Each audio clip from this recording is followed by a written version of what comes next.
L'Odissea, capítol 6, pàgina 39.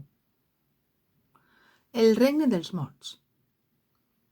Amb les veles ben tibants i guiada per un suau vent de tramuntana, la nau d'Ulisses va arribar als confins dels mars, allà on les ànimes dels difunts compareixien quan els homes les invocaven.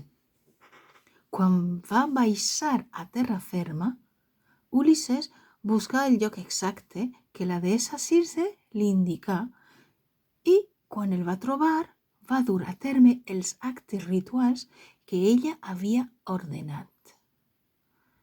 De seguida, començaren a aparèixer les ànimes dels morts, xicots i xicotes, ancians, donzelles, guerrers morts en batalla, que encara duien les armes ensangonades a les mans. Fins i tot va veure Ulisses l'ànima de la seva mare, a qui havia deixat viva a Ítaca quan ell embarcà cap a Troia.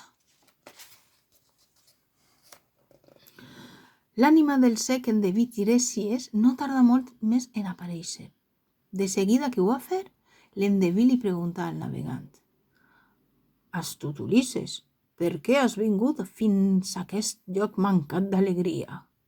Ulisses contesta: «Vull tornar a Ítaca, la meua terra, però navegue sense rumb pels mars, a mercè dels vents i de les calamitats. La deessa Circe m'aconsella venir a l'Hades per a consultar-te. Potser tu sabràs dir-me el camí de retorn». «De manera que vols tornar a Ítaca?» «Aquesta és la meva intenció i la dels meus homes que m'acompanyen», continua Ulisses.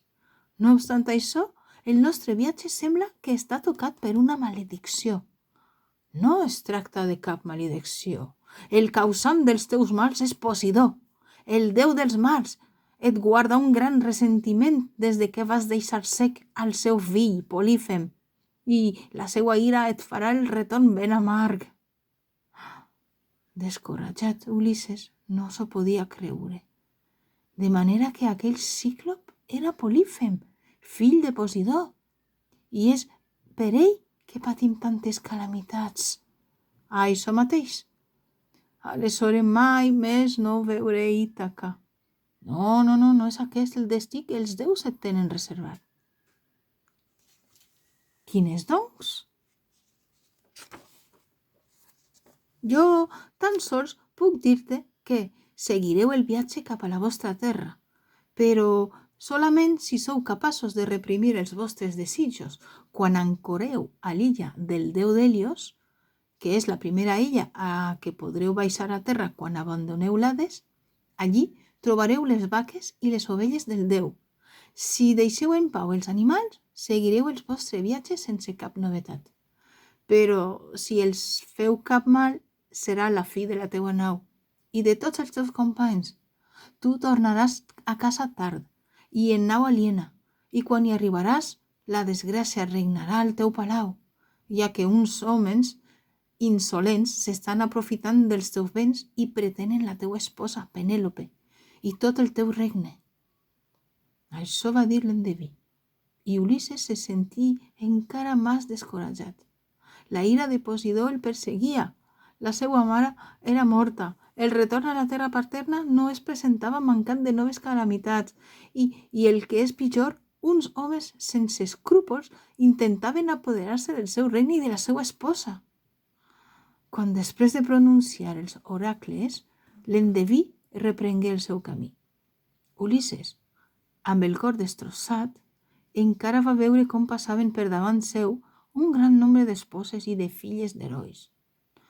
Així va veure Tiro, la que es va enamorar del riu Enipeu. Després va veure Antíope, que fou la mare dels fundadors de la ciutat de Tebes.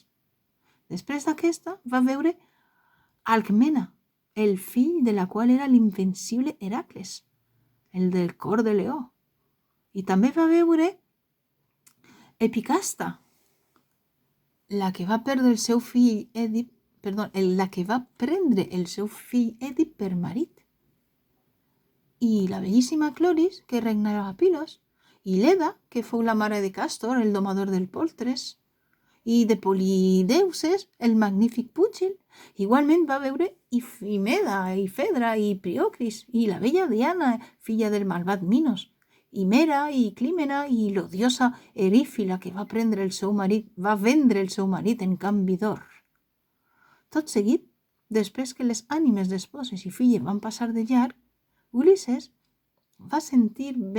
es va sentir ben aclaparat quan va veure l'ànima d'aquell amb el que havia lluitat braç a braç a la guerra de Troia, l'ànima del rei Agamèmnon.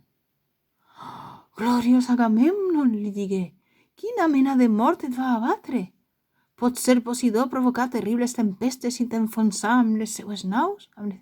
O potser vas caure a mans d'homes hòstils a terra ferma mentre lluitaves per conquerir una altra ciutat?» Agamèmnon respongué, «Ai, benvolgut Ulisses, van ser la meua esposa cruel i el seu amant els qui em van assassinar. Va ser la meua una mort tristíssima. Des d'aleshores, el meu cor es plany, perquè ni tan sols sé on para el meu fill. Què en saps tu, res d'ell?» «No és bo parlar sense faonament», contestà Ulisses. «No sé res del teu fill i res no te'n puc dir. Des que ens vam separar a Troia, intente tornar a Ítaca. Els déus, però, no han volgut que el teu fill ens eixira al pas».